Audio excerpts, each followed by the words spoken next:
ధ్యానించుకుంటూ నువ్వు మా కొరకు ఎంత ప్రాణం తయారు చేసావు. మేమేమి చేయలేకపోతున్నాం నాయన. ప్రభా మమ్మల్ని సరిచేసి నాయన నీలో మమేకమైనట్టుగా నేను కృప దయచేయండి. వాక్యం చెప్పనైనా సురేష్ని నీ చూపించాడును మరుగుపరిచి నీ ఆత్మతో నింపి నీ వాక్కులు చెప్పుచుండగా మెరుగైన నీ చెవులకు మాకు దయచేయండి. నీకు లోబడే మనసాక్షిని దయచేయండి. ప్రార్థన అవసరంలో ఉన్నవారి ప్రార్థనలన్నీ చేయడానికి నీ కృపను దయచేయమని ఈ కుడి తర్వాత జరిగిన కార్యక్రమాలన్నీ నీ కృపగల హస్తాలు కట్టుకుంటూ యేసు పరిశుద్ధ నామంలో వేడుకుంటున్నాను తండ్రి. నీ కొరకే నా కొరకే పాట పాడుకుందామండి. యేసు చావంగే సిలువలో నీ కొరకే నా కొరకే ఎంత గొప్ప శ్రమలో చెను నీ కొరకే నా కొరకే సరిమలే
సిలువ చింత చేరిన నాడు అనే పాట పాడుకున్నాను.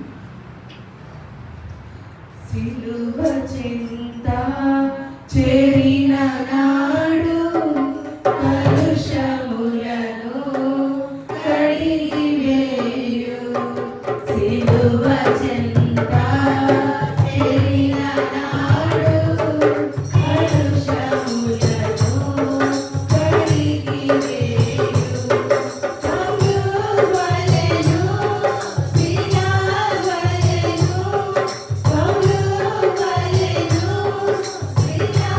Hallelujah.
సిలువలో సాగింది యాత్ర అనే పాట పాడుకున్నామండి.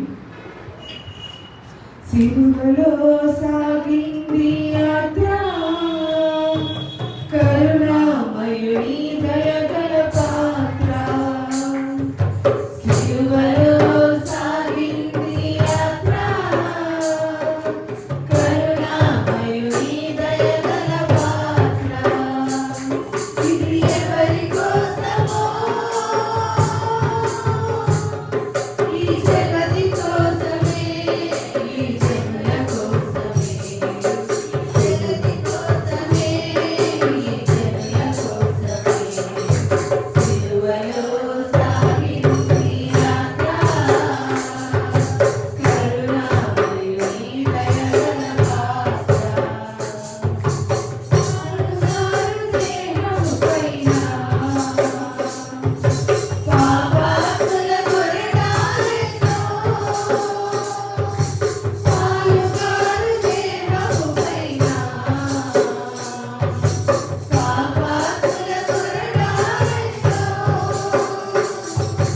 నాట్యమాడినాయి నడివీధిల నడిపాయి, నాట్యమాడినాయి నడివీధిల నడిపాయి. నోరు తెరువలేదాయె ప్రేమ, బదులు పలుకలేదాయె ప్రేమ. నోరు తెరువలేదాయె ప్రేమ, బదులు పలుకలేదాయె ప్రేమ. ఇది ఎవరి కోసమో, ఈ జగతి కోసమే, ఈ జనుల కోసమే, జగతి కోసమే, ఈ జనుల కోసమే. సిలువలో సాగింది యాత్ర, కరుణామయుని దయగల పాత్ర. చెయ్యుమని కొట్టింది ఒకరు, కరమోముపైన మూసింది వేరొకరు. చెయ్యుమని కొట్టింది ఒకరు, కరమోముపైన మూసింది వేరొకరు. బంతులాడినారు, బాధలను పెట్టినారు, బంతులాడినారు, బాధలను పెట్టినారు. నోరు తెరవలేదాయె ప్రేమ, బదులు పలుకలేదాయె ప్రేమ. నోరు తెరవలేదాయె ప్రేమ, బదులు పలుకలేదాయె ప్రేమ. ఇది ఎవరి కోసమో, ఈ జగతి కోసమే, ఈ జనుల కోసమే, ఈ జగతి కోసమే, ఈ జనుల కోసమే. సిలువలో సాగింది యాత్ర, కరుణామయుని దయగల పాత్ర. కరుణించి ఒకరు, తన ముందు నుండి నవ్వించి మరొకరు. వెనుక నుండి తన్నించి ఒకరు, తన ముందు నుండి నవ్వించి మరొకరు. ఏమి చేసినారు, పరిహాసమాడినారు, ఏమి చేసినారు, పరిహాసమాడినారు. నోరు తెరవలేదాయె ప్రేమ, బదులు పలుకలేదాయె ప్రేమ. నోరు తెరవలేదాయె ప్రేమ, బదులు పలుకలేదాయె ప్రేమ. ఇది ఎవరి కోసమో,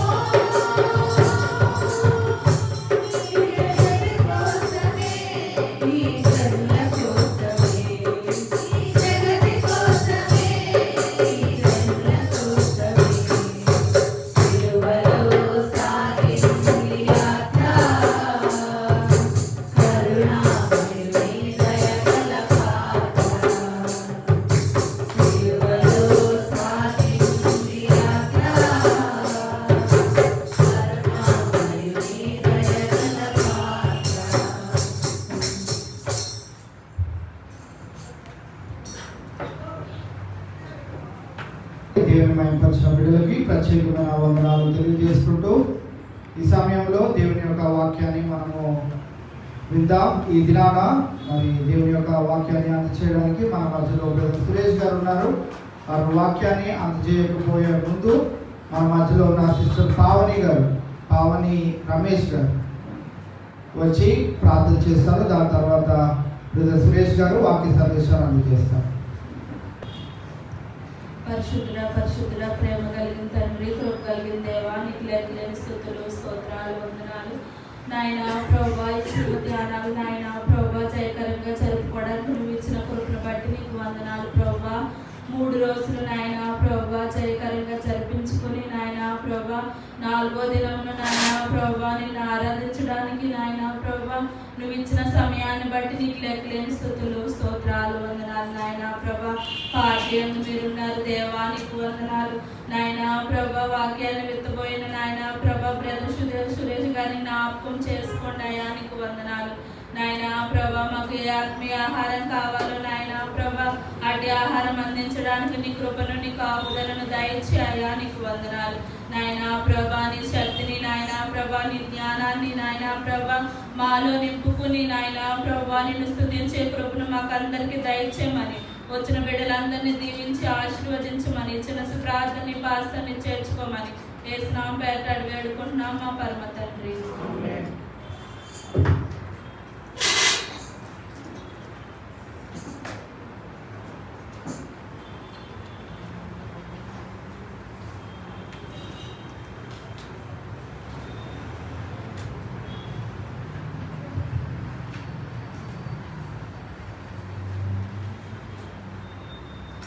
ప్రభు నామములో ఈ అవకాశం ఇచ్చిన పాస్టర్ గారికి మరియు దేవతలకు వందనాలు చెల్లించుకుంటూ చిన్న ప్రార్థన చేసుకున్నాం. తండ్రి ప్రవేశించిన మీకు వందనాలు స్తోత్రాలు ప్రభా. ప్రభా అల్పులను యోగ్యతలు ఇవ్వాలి ప్రభా. ఆయన నన్ను ప్రభా ఖండించి ప్రభా మీకు ప్రభా నాకు గొప్ప అవకాశం ప్రభా. మరి మీ వాక్యాన్ని వివరించి గొప్ప ధన్యతలు ప్రభా మరి నాకు దయచేసిన దేవా మీకు వందనాలు స్తోత్రాలు చేయించుకుంటున్నాం తండ్రి. ప్రవేశం మరి ఇక్కడ నిలబడి వాక్యం చెప్తుండగా ప్రభా మీరే ప్రభా మరి నా నోటిని ప్రభా మరి వాక్యాన్ని ప్రభా మరి స్పష్టంగా వచ్చేలా చేయమని వేడుకుంటున్నాను తండ్రి. ప్రభా మీరే తోడుగా ఉండమని, నా ప్రార్థన ఆలకించి నా ప్రార్థన ప్రతిఫలం దయచేయమని త్వరలో నన్ను ఏసీ తీసుకున్నామని అడుగుతున్నాం తండ్రి.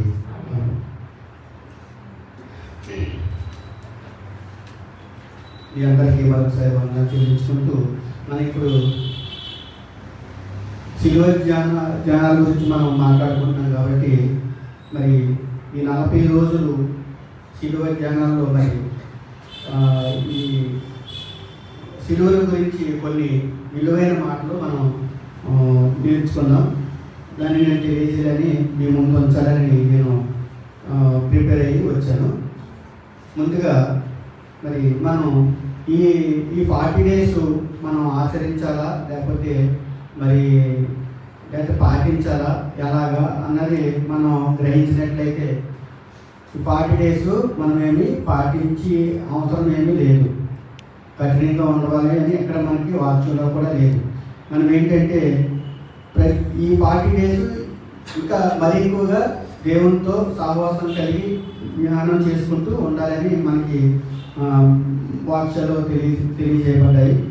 మరి ఆ విధంగానే మనం ఈ సంవత్సరం అంతా మనం సండే ప్రార్థనకు వస్తాం, పాటలు అన్నీ చేస్తాం. ఈ 40 days అన్నది ఏంటంటే మరి ఎక్కువగా ఇంకా దేవునికి దగ్గరగా జీవించడానికి మనకు ఇది ఒక గొప్ప అవకాశం అని నేను తెలియజేస్తున్నాను. ఒక రకంగా చూసుకోవాలంటే మా భాషలో ఓటీ అనమాట, ఓవర్ టైం. దేవునితో ఇంకా ఎప్పుడు గుడ్డి కాకుండా ఈ 40 days ఇంకొక ఎక్స్ట్రా టైం మనం కేటాయించి దేవుళ్ళు మరి ఎక్కువగా మనం బలపడాలని నేను కోరుకుంటున్నాను. అయితే మన వాక్యంలోకి వెళ్దాము. ముందుగా మరి ఆయన మన కోసం మరి ఏంటి అన్నది మనం చూసుకున్నట్లయితే మరి ఆయన మన కోసం ముందుగా హింసించబడ్డాడు, అలాగే మన కోసం మౌనంగా ఉన్నాడు, అలాగే మరి గాయాలు దెబ్బలు పొంది ఉన్నాడు, అలాగే మరి మన కోసం దొంగల మధ్యలో సిలువ వేయబడినట్టుగా మనం చూడవచ్చు. అలాగే మరి కాళ్ళకి చేతులకి కూడా మరి మేకులు కొట్టబడి మరి మన పాపాల కోసం ఆయన శ్రమ పొందినట్టుగా కూడా మనం తెలుసుకోవచ్చు. అలాగే మరి అసహించిన వాడిగా కూడా ఉన్నాడు, అపహసించిన వాడిగా కూడా ఉన్నాడు. అలాగే శ్రమల్లో కూడా ఎన్ని శ్రమలు వచ్చినా కానీ మరి నోరు మెదపకుండా మౌనంగా అలాగే ఉండిపోయాడని మనకి వాక్యాల్లో తెలియజేస్తున్నారు. మరి దాని గురించి మనం వివరంగా తెలుసుకున్నట్టయితే మరి ముందుగా మనం యెషయా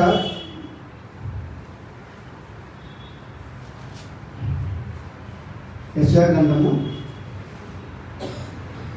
50వ అధ్యాయము 6-7 ఒకసారి చదివినట్లయితే,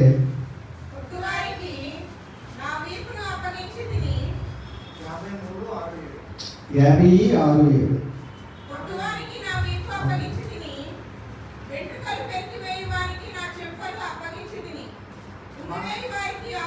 ఒక్క నిమిషం. మనమందరము గొర్రెల వలె త్రోవ తప్పిపోతుంది అలానా?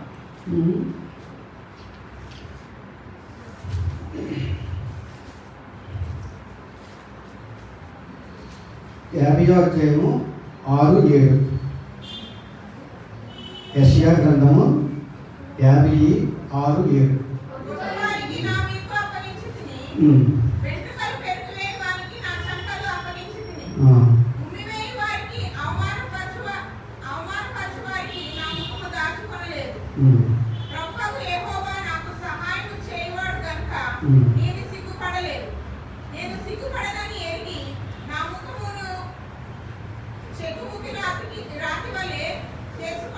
అంటే ఇక్కడ మనకి ఎలాగా ఎంత హింసించబడ్డాడో మనకి చెప్తున్నాడు. కొట్టు వారికి నా వీపును అప్పగించి తిని, వెంట్రుకలు పెరిగివేయ వారికి నా చెంపలు అప్పగించింది. అంటే ఆయన సమర్పించుకున్న ఆయన అంతలాగా హింసించబడ్డాడు అనమాట. ఏ విధంగా అంటే ఒక చెంప చూపిస్తే ఇంకొక చెంప మీద కొట్టమన్నట్టుగా ఆయన తనకు తాను తగ్గించుకుని మరి ఉన్నట్టుగా మనం చూపిస్తున్నాం. అలాగే ఉమ్ము వేయ వారికి అవమానపరిచే వారికి తన ముఖము దాచుకోవడం లేదు. అదే మనమైతే తప్పించుకోవడమో లేకపోతే వారికన్నా ముందే మనం ఆ క్రియలు మనం చేయడమో చేస్తాము. అది దేవుల్లో ఉన్న గొప్పతనం అన్నమాట. అలాగే మరి ప్రభువు యెహోవా నాకు సహాయం చేయవాడు కనుక నేను సిగ్గుపడలేదు. నేను సిగ్గుపడని ఎరిగినని నా ముఖము చెక్కుముక్కి రాతి వల్లే చేసుకుంటుంది. ఆయన తగ్గించుకున్నట్టుగా మనం ఇక్కడ ఒక రాతి వల్లే చేసుకున్నట్టుగా మనం చూడవచ్చు. అలాగే ఆయన మౌనంగా కూడా ఉన్నట్టుగా మనం తెలుసుకోవచ్చు. అది యెషయా 53:7 మనం చూసినట్లయితే,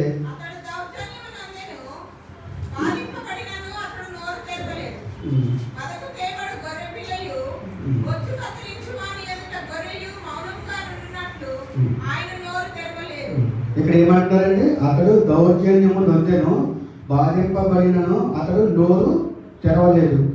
ఎంత బాధించినా కానీ మౌనంగా ఉండిపోయాడు అనమాట. మన పాపాల కోసం మరి మౌనంగా ఉండిపోయాడు. అలాగే వదకు తేబడిన గొర్రె పిల్ల వలె, బొచ్చు కత్తిరించు అని గొర్రె వలె. చూడండి, మనం బయట చూస్తూ ఉంటాం కదా, పాప గొర్రెలకు కానీ మేకలకు కానీ ఏం తెలియదు. అక్కడ వరకు తీసుకెళ్ళిపోతారు. తీసుకెళ్ళిపోయే వరకు దానికి అసలు తెలియదు. ఏదో చేస్తున్నారేమో ఏదో అనుకుంటూ ఉంటారు. ఏదో నాకు ఏమైనా పెడతారేమో ఆహారము స్పెషల్గా తీసుకొస్తున్నారు అని అనుకుంటూ ఉంటారు. అప్పుడు వరకు కూడా తెలియదు. ఆ ప్రక్రియ అది వేరే అయిపోయే వరకు కూడా దానికి తెలియదు. అంత మౌనంగా మన కోసం మరి ఎంతో బాధింపబడినట్టుగా మనము మరి చూస్తున్నాము. మౌనంగా ఉండిపోయి నోరు తెరవలేదు. చాలా మరి మనమైతే చిన్న దెబ్బలకే చాలా పెద్ద కేకలు చేస్తూ ఉంటాము. ఆయన మన కోసం మౌనంగా ఉండిపోయినట్టుగా మనము ఇక్కడ చూస్తున్నాము. అలాగే మరి అదే 53:5 మన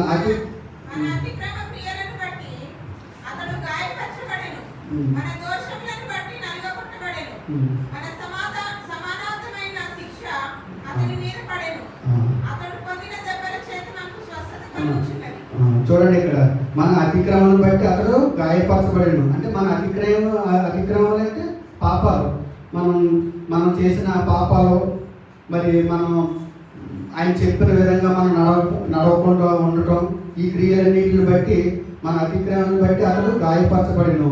మన దోషములను బట్టి నలగొట్టబడిను. మన దోషాలు అనేక దోషాలు మనం చెప్పినా కానీ మళ్ళీ పాపంలో పడిపోతూ ఉంటాం.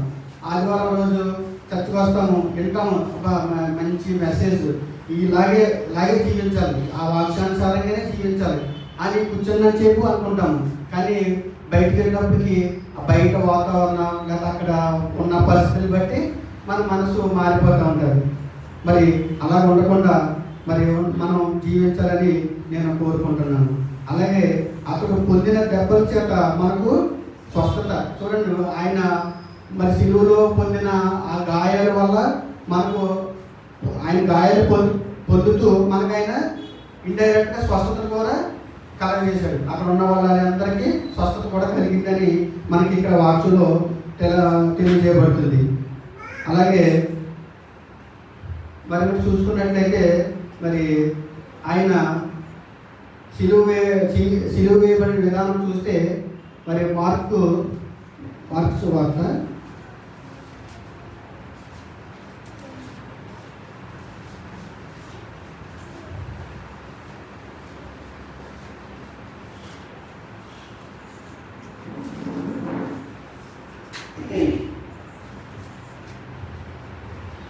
15:27. మరియు కుడివైపున ఒకరిని ఎడమవైపు ఒకరిని ఇద్దరు బందిపోటు దొంగలను ఆయనతో కూడా సిలువ వేశారు. చూడండి, మరి సిలువ ఎక్కడ వేశారంటండి? దొంగల మధ్యలో ఆయన మనం సిలువ వేసినట్టుగా ఏ పాపము ఏ నేరము చేయలేని మరి మన యేసయ్యను మరి ఎక్కడ బందిపోటు దొంగలు అంటే అలా చాలా చాలా దొంగలు అనమాట. అన్ని దొంగతనాలు చేశారు, వ్యభిచారాలు చేశారు, చేయకూడని పనులన్నీ చేశారు. వారి మధ్యని మరి సిలువ వేసినట్టుగా మనము ఇక్కడ గమనించవచ్చు. మరి మన యేసయ్య మరి మన పాపాల కోసం మరి మన అపరాధాల కోసం తాను తగ్గించుకుని మరి ఇంటి రీతిగా మరి మనం ఆ దొంగల మధ్యలో మనం సిలువ వేసినట్టుగా మనం ఇక్కడ చూడవచ్చు. అలాగే మరి యేసయ్యకు మరి మనం ఇంకా అది కూడా సరిపోలేదు. ఇంకా ఏ విధంగా చేస్తున్నామంటే మరి కీర్తనలు 22:16 చూసుకున్నట్టయితే 22:16 ఒకసారి చూసుకున్నట్టయితే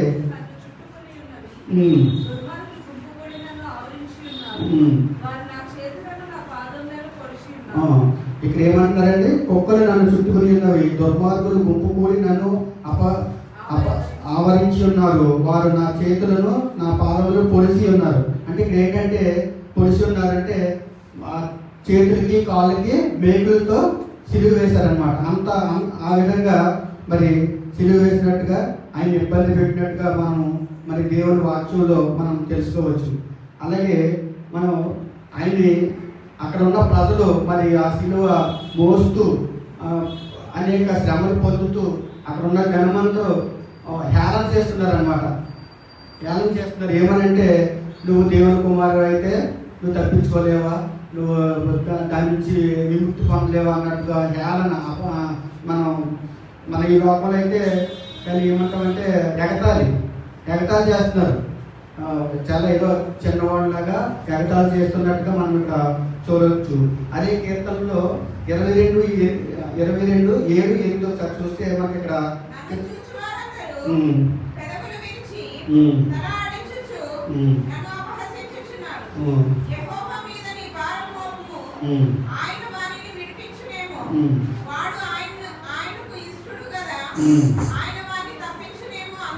చూసారు. ఇక్కడ ఏమంటున్నారు?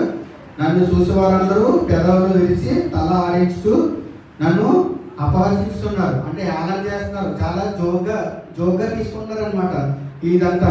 యెహోవా నీ మీద భారము మోపము, ఆయన వారిని విడిపించినమో, వాడు ఆయనకు ఇష్టడు కదా, ఆయనకి మరి తండ్రికి ఇష్టడైన వాడు కదా, దాన్ని తప్పించడము అని వాళ్ళు హేళన చేసుకుంటూ మాట్లాడుతున్నారు అనమాట.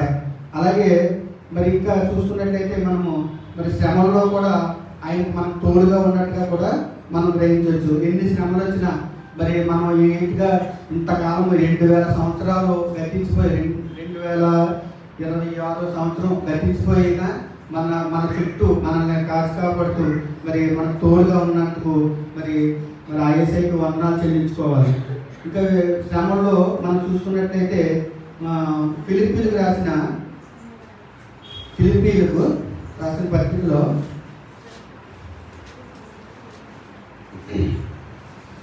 2:8 ఒకసారి చదివినట్లయితే మరియు ఆయన ఆకారమందు మనుష్యుడుగా కనబడి మరణము పొందినంతగా అనగా శిలువ మరణం పొందినంతగా విధేయత చూపిన వాడై తన్ను తాను తగ్గించుకొనెను. చూసారా మన కోసం ఎంత ఎలా తగ్గించుకున్నాడో. మరియు ఆయన ఆయన ఆకారమందు మనుషుడిగా కనబడి మరణము పొందినంతగా అనగా శిలువ మరణము పొందినంతగా విధేయత చూపిన వాడై తను తాను తగ్గించుకొనెను. మనకి ఇక్కడ మన ప్రభువారు మనకి ఏం చెప్పారు? ప్రేమ ఒకరినొకరు ప్రేమించుకోండి, తగ్గించుకొని జీవించండి, ఒకరికొకరు సహాయం చేసుకోండి. అదే కోరుకున్నాడు. ప్రేమ మెయిన్. మనము పరలోక రాజ్యం వెళ్ళాలంటే మన ప్రేమ కలిగి ఈ లోకంలో జీవించాలి. మనకు తెలిసిన సహాయాన్ని ఇతరులతో పంచుకోవాలి. అలాగే మరి నిండు వాళ్ళని నీ పొరుగు వాళ్ళని ప్రేమించాలి. అలాగే తల్లిదండ్రులను కూడా గౌరవించాలి అని మనకి కొన్ని ఉన్నాయి కదా, 10 ఆజ్ఞల్లో కొన్ని ఉన్నాయి కదా, వాటిని మనం పాటించాలి. చెప్పి వదిలేయడం కాదు, కానీ దాన్ని పాటిస్తేనే మనకి పరలోక రాజ్యం. అది గుర్తుపెట్టుకుని మనం జీవించాలని నేను కోరుకుంటున్నాను. అలాగే ఇంకా మనం చూసినట్లయితే మరి ఆయన స్వస్థత గురించి కూడా మరి మనకు తెలియజేసి ఉన్నాడు. మరి చూసినట్లయితే 1 పేతురు 2:24 ఒకసారి చూసుకున్నట్లయితే 1 పేతురు 2:24 మనము పాపుల విషయమై చనిపోయి నీతి విషయమై జీవించినట్లు ఆయన తానే తన శరీరమందు మన పాపములను మ్రాను మీద మోసుకొనెను. ఆయన పొందిన గాయముల చేత మీరు స్వస్థత పొందిరి. ఇక్కడ ఏం చెప్తారండి? మన పాపముల విషయమై చనిపోయి, అంటే మనం చేసిన పాపాల నిమిత్తం ఆల్రెడీ చనిపోయాడు. అయితే ఇప్పుడు ఏం చేయాలి? మనము నీతి విషయమై జీవించినట్లు ఆయన తన శరీరమందు మన పాపములను మ్రాను మీద మోసుకొనెను. ఆయన పొందిన గాయముల చేత మీరు స్వస్థత నొందిరి. అంటే మన పాపాల కోసం శిలువలో ఎంతో శ్రమ పొంది ఉన్నాడు. అంటే మన పాపాలు ఆల్రెడీ మనం చేసిన పాపాలు గురించి ఆయన ఆల్రెడీ శిలువలో మరణించాడు. కాబట్టి మనం ఇప్పటి నుంచి పాపాల జోలికి వెళ్లకుండా మనం నీట్గా న్యాయంగా జీవించాలని మరి ఆయన కోరుకుంటున్నాడు. అలాగే దాని ద్వారా కూడా మనకి స్వస్థత ఇచ్చారని మనకి ఇక్కడ బైబిల్ గ్రంథంలో మనకి తెలియజేసి ఉన్నది. అదే విధంగా మనం చూసినట్లయితే ప్రేమ గురించి కూడా ఆయన మన మీద ఎంత ప్రేమ కురిపిస్తున్నాడో మరి అట్టి ప్రేమను మనం కలిగి ఉండాలి. బ్రతికి దినాలన్నీ మనం ప్రేమ కలిగి ఉండాలని మన యేసయ్య మనకు వాక్యం ద్వారా తెలియజేస్తున్నాడు. అది చూసుకున్నట్లయితే ఒకసారి ప్రకటన గ్రంథంలో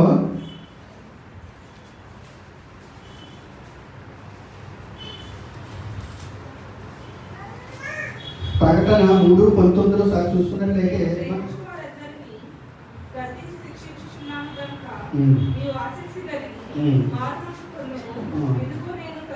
సరిపోతుంది. నేను ప్రేమించి వారందరినీ గద్దించి శిక్షిస్తున్నాను కనుక నీవు ఆసక్తి కలిగి మరి మారు మనసు పొందుము. అంటే మనకి కొంతమంది తల్లిదండ్రులు ఎక్కువగా ఒకరిని లేకపోతే ఎవరినైనా ఎక్కువ గద్దిస్తున్నారంటే వాళ్ళని ఎక్కువగా ప్రేమిస్తున్నారని అర్థం. అంటే వాళ్ళ మీద ఎక్కువ ప్రేమ ఉంది కాబట్టి వాళ్ళు ఎక్కువ మనం తిట్టడమో లేదా చదువుకోరని చెప్పడమో లేదా కలర్ చేయకురా అని చెప్పడమో చేస్తాం ఎక్కువ. అలాగే మన మీద అంత ప్రేమ ఉంది కాబట్టి మరి గర్జిస్తున్నాడు కాబట్టి మనం ఆసక్తి కలిగి మారు మనసు పొందాలని ఇక్కడ దేవుని వాక్యం మనకి తెలియజేస్తుంది అనమాట. అలాగే ఇంకా మనం మరి చూసుకున్నట్టయితే మరి రోమ 12:19 కూడా మరి ఆ ప్రేమ కోసం చూసుకోవచ్చు.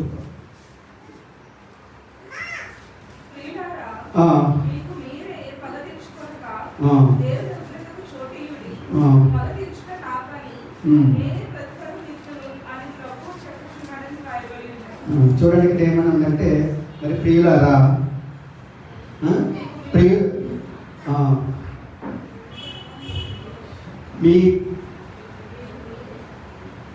12:9.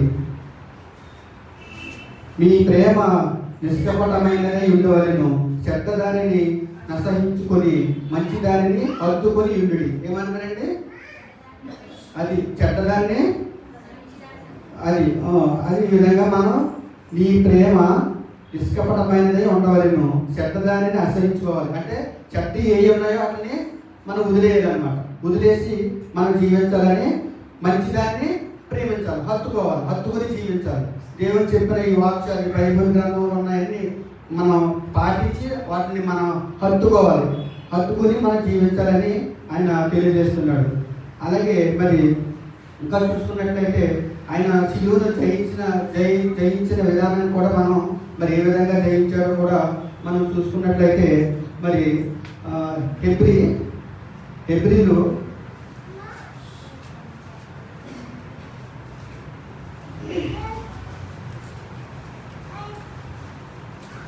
12:1-2 ఒకసారి చదివితే.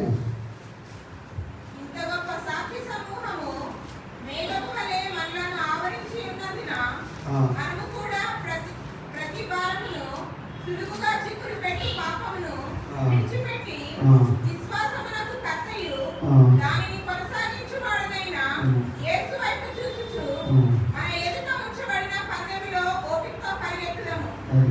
చూసారు ఏమన్నారో? మనం ఓపికతో పరిగెట్టాలి, చిక్కుల నుండి తప్పించుకోవాలని మనకి ఇక్కడ దేవుని వాక్యంలో తెలియజేస్తుంది. అటు రీతిగా మనం మరి ముందుకు నడవాలని నేను కోరుకుంటున్నాను. అలాగే ఇంకా చూసుకున్నట్లయితే మరి ఆయన రక్షణ కోసం కూడా మనం చూసుకున్నట్లయితే మరి 1 తిమోతి 1:15 ఒకసారి చూసుకున్నట్లయితే ఆయన రక్షణ మరి ఏ విధంగా ఉంది ఏంటి అన్నది మనం చూసుకోవచ్చు.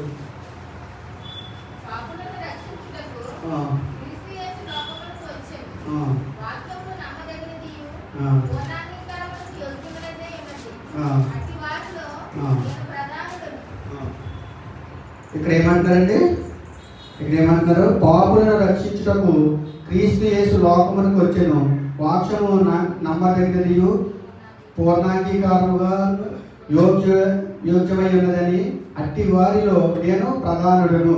ఇక్కడ ఏం చేస్తున్నారంటే పాపులను రక్షించడానికి మనం ఈ లోకానికి వచ్చారని మరి ఆ విధంగా మనం ఉండాలని చెప్తున్నారు. అలాగే ఇంకా చూసుకున్నట్లయితే మరి మనం ఎలాగ జీవించాలి, ఎలా ఉండాలి, ఏంటి అంటే మనం పుట్టినప్పటి నుంచి సండే స్కూల్లో నుంచి కొంతమంది మధ్యలో తెలుసుకుని ఉంటారు దేవుని కోసం, కొంతమంది పూర్వీకుల నుంచి పాటిస్తూ దేవుని గురించి తెలుసుకుని ఉంటారు. అయితే మనం ఎలా ఉండాలి, ఏంటి, ఎలా ఉంటే మనం దేవునికి మరి దేవుని రాజ్యంలోకి చేరతాము, ఏ విధంగా నడవాలి అని మనం తెలుసుకున్నట్లయితే మరి 1 యోహాను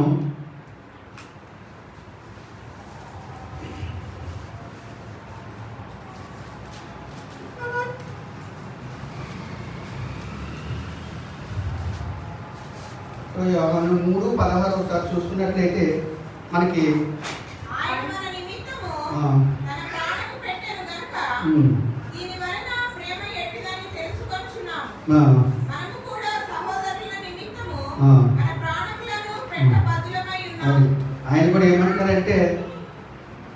ఏమంటారంటే ఆయన మన నిమిత్తము తన ప్రాణమును పెట్టెను కనుక దీని వలన ప్రేమ ఎట్టిదని తెలుసుకుని చున్నాము. మనము కూడా సహోదరు నిమిత్తము మన ప్రాణాలు పెట్టి బద్దులమై ఉన్నాం. అంటే అంతగా ఉండాలి, అంటే మనం ప్రాణాలు పెట్టేమని అని కాదు, కానీ ఆ విధంగా మనం ఎదుటి వారిని ప్రేమించడం, మన జీవన విధానము అట్టి రీతిగా ఉండాలని మరి మన దేవుడు మనకి వాక్యం ద్వారా తెలియజేస్తున్నాడు.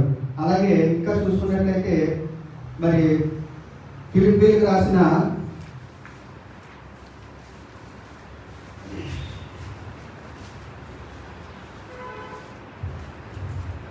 4:4 మనం ఏ రీతిగా ఉండాలి, ఏంటి అన్నది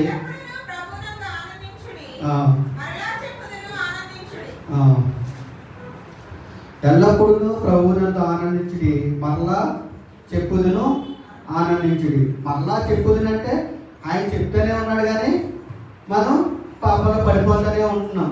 అందుకని మరలా చెప్పుదును అని మనకి ఇక్కడ చెప్తున్నాడు.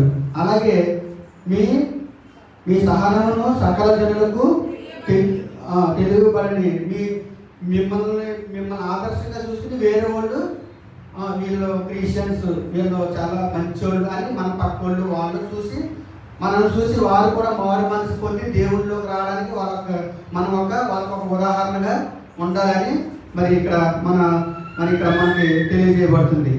అలాగే మరి ప్రభువు సమీపంగా ఉన్నాడు, దేనిని గురించి చింతపడకూడదు.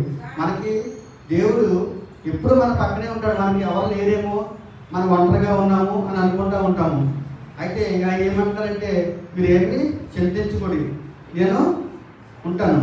మీరు అంటే ఉంటానని మనం ప్రార్థన చేసినప్పుడు ఎక్కడ మనకు తోడుగా ఉంటానే ఉంటాడు అనమాట. మీరు చింతించుకోండి అని చెప్తున్నాడు అనమాట. ప్రభువు మీ సమీపాన్ని ఉన్నాడు, దేని గురించి చింతింపబడి అని. అయితే ప్రతి విషయంలోనూ ప్రార్థన విజ్ఞాపన చేత కృతజ్ఞతాపూర్వకంగా మీ విన్నపములు దేవునికి తెలియజేయడు. ఇక్కడ ఏమంటారంటే, ప్రతి విషయములను ప్రార్థన రూపంగా మనం ప్రార్థన చేసుకుంటే మన ప్రార్థనలన్నింటికి ఆయన సమాధానాన్ని ఇస్తాడని మనకి ఇక్కడ మరి దేవుని వర్తమానం మనకు తెలియజేస్తుంది. అలాగే అప్పుడు సమస్త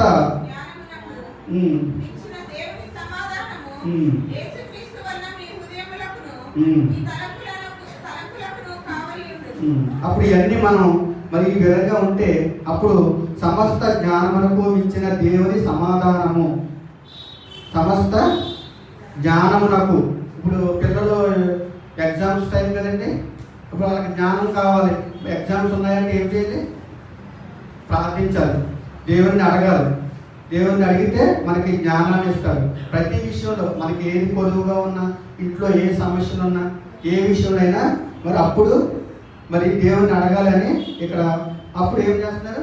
మనం ప్రార్థన చేస్తే సమాధానము మీ తలంపులకు కావాలి కదా, అంటే మనకి ఆన్సర్ ఇస్తాడు. మన హృదయ తలంపులను ఆయన మరి తీరుస్తాడని మనకి ఇక్కడ దేవుని వాక్యము తెలియజేయబడుతుంది. మరి అట్టి రీతిగా మరి మనం ఈ శిలువ ధ్యానాల్లో మనం మరి కొత్త విషయాలు తెలుసుకుంటూ మరి ముందుకు సాగాలని కోరుకుంటున్నాను. మరి ఈ చిన్న వాక్యాన్ని దేవుడు జీవిస్తాను.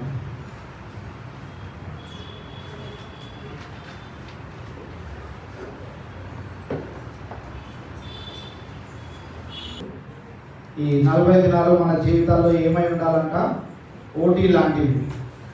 సో ఓవర్ టైం దేవునితో గడిపే దినాలుగా వీటిని, అందుకే నేను అంటాను, ఆచారబద్ధకంగా మనం ఏం చేయము, కానీ దేవునితో మమేకమై ఇంకా దేవునికి దగ్గరగా చేరువయ్యే దినాలుగా ఈ 40 దినాలు మన జీవితాల్లో ఉండాలి అని. మరి అనేకమైన విషయాలు 40 దినాలు ఉన్నాయి.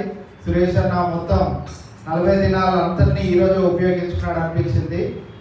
చాలా సంతోషం. మరి అలా నిలబడి దేవుని వాక్యాన్ని అందచేయడానికి దేవుడు మరి సురేష్ గారికి దయచేసిన కృపను బట్టి మంచి వాతావరణాన్ని అందజేసిన సురేష్ గారికి మరి ఒకసారి వందనాలు తెలియజేసుకుంటూ చివరి ప్రార్థన చేసుకుందాం. మన మధ్యలో ఉన్న బ్రదర్ సర్పంచ్ గారు వచ్చి చివరి ప్రార్థన చేస్తారు. మరి అనుదినము చేస్తున్న ప్రార్థన అంశాలు మరి ఒకసారి జ్ఞాపకం చేస్తున్నానండి. మరి మన సంఘంలో ఉన్న గర్భిణీ స్త్రీలను జ్ఞాపకం చేసుకుందాం. రాణి ప్రశాంత్ గారు, రవి రుద్రమ్మ గారు, రేష్మ, అలాగే ప్రమోద్ అనురాధ గారు, వీరి గురించి మనం అనుదినం ప్రార్థన చేస్తా ఉన్నాం. అలాగే 10th క్లాస్ ఎగ్జామ్ రాసిన మరి ఆరోన్ పాల్ ఈరోజు 2వ ఎగ్జామ్ కూడా రాయడం జరిగింది. ఇంకా 3 ఎగ్జామ్స్ ఉన్నాయి. అలాగే రేపు వచ్చే వారంలో ఫిబ్రవరి 24th, 25th first year, second year intermediate exams రాస్తున్నారు. ఆ బిడ్డల గురించి కూడా ప్రార్థన చేద్దాం. అలాగే అనిల్ దివ్య గారి యొక్క చిన్న కుమారుడు చికెన్ పాక్స్తో బాధపడుతున్నాడు, జెన్నీ. మరి ఆ బిడ్డ గురించి ప్రార్థన చేద్దాం. అలాగే ప్రశాంత్ వాళ్ళ తల్లి గారు సంతోష గారు మరి ఆర్థరైటిస్తో బాధపడుతూ ఉన్నారు. వారికి కూడా దేవుడు సంపూర్ణమైనటువంటి ఆరోగ్యం ఇచ్చినట్లు మీ అందరి ప్రార్థనలు కూడా ఈ అంశాల మీద ప్రార్థన చేయండి. అలాగే చివరి ప్రార్థన మన మధ్యలో ఉన్న సర్పంచ్ గారు వచ్చి చేసిన తర్వాత ఈ కూడికను మనం ముగించుకుందాం. తండ్రి, కృపగల దేవా, ప్రేమగల తండ్రి, దయగల మహేశ్వర ప్రభు, మీ బంగారు పొందనాలైనా నాయనా, మీరు సాయంకాల సమయంలో తన ప్రభా అయా శిల సంఘముగా కూడి తన ప్రభా మీ బిడ్డలుగా మేమందరం చేరుకుని అయా ఈ యొక్క శ్రమ దినాల్లో తన ప్రభా మరి 4వ దినాన్ని మాకు ఇచ్చారు. అయ్యా మేమందరం కలుసుకుంటాం మీ శ్రమలను గుర్తు చేసుకుంటాం తండ్రి ప్రభా.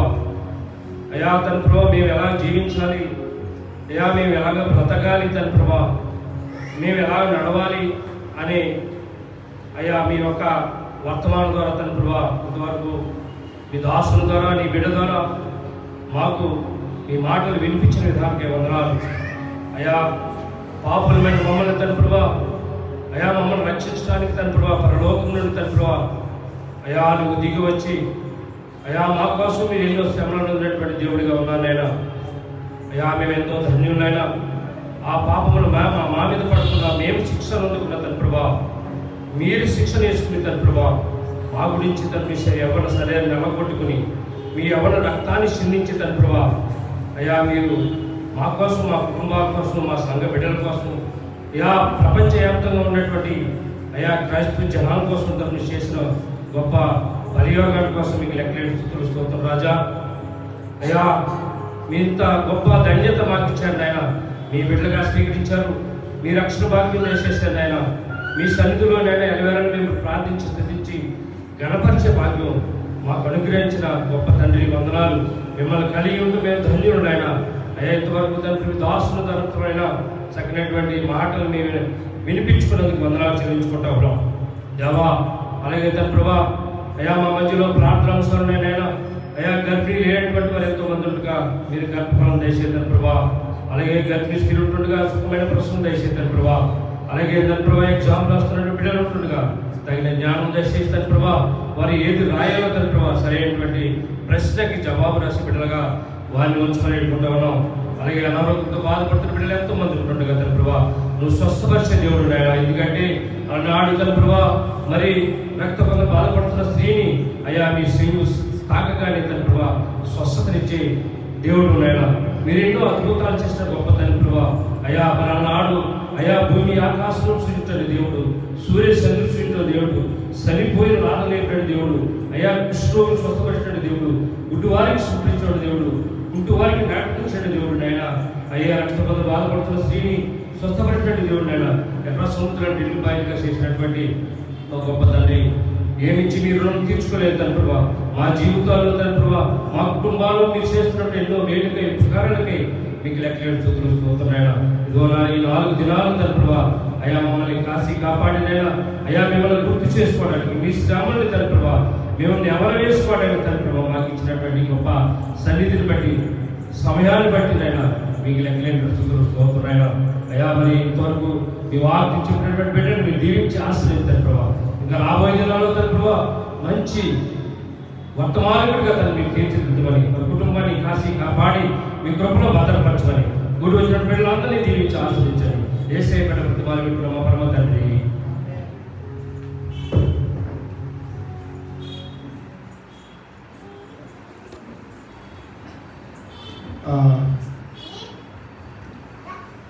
కూడిక అనంతరము మరి శంకర్రావు గారి గృహంలో కూడా మరి మరి యొక్క కూడిక ఉన్నది కనుక మరి రాగలిగిన వారందరూ మరి కూడికకి రావాల్సిందిగా మనం చేస్తా ఉన్నాం. వారు సంఘాన్ని అంతటినీ ఆహ్వానించారు కనుక మనం అందరము ఇప్పుడు ఈ కూడిక అనంతరము వారి గృహంలో జరిగే కూడికలో పాల్పొందులు పొందవలసిందిగా మనం చేస్తా ఉన్నాం. ఎవరైనా వీలు లేనటువంటి వారు మేము రాలేమన్నటువంటి వారు ఉన్నట్లయితే దయచేసి రేపటి దినం కొరకై మందిరాన్ని సిద్ధపరచవలసిందిగా మీకు ఆ చిన్న బాధ్యతను అప్పచెప్తా ఉన్నాం. సో కార్పెట్ తీసేసి ఒకసారి మందిరాన్ని ఊడిసి మళ్ళీ కార్పెట్ చేసి వేసి మీరు గృహానికి వెళ్ళవచ్చు కనుక మరి వీలైనటువంటి వారందరూ శంకర్రావు గారి గృహంలో జరిగే కూడికకు రావాల్సిందిగా మీ అందరికీ మనవి చేసుకుంటూ ఈ కూడిక ఇంతటితో ముగిసిందని కూడా తెలియజేస్తాను. Thank you.